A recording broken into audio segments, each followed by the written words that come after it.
இன்று ஓட்டு போடு நாளை உரிமையை கேளு. புட்டுக்கிளையோட்டு நாட்டுக்கு தான் ஓட்டு. ஒன்று படுவோம் ஓட்டு போடுவோம். ஓட்டு போட நாங்க ரெடி. நீங்க ரெடியா? வாக்களிப்போம் பலம் பெறுவோம். உங்கள் எதிர்காலம் உங்கள் கையில்.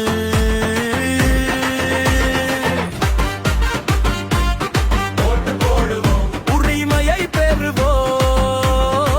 ஓட்டு போடுவது நம் கடமை. அதன் மூலம் பெறுவோம் நம் உரிமை. தேர்தல் நாள் ஏப்ரல் 23.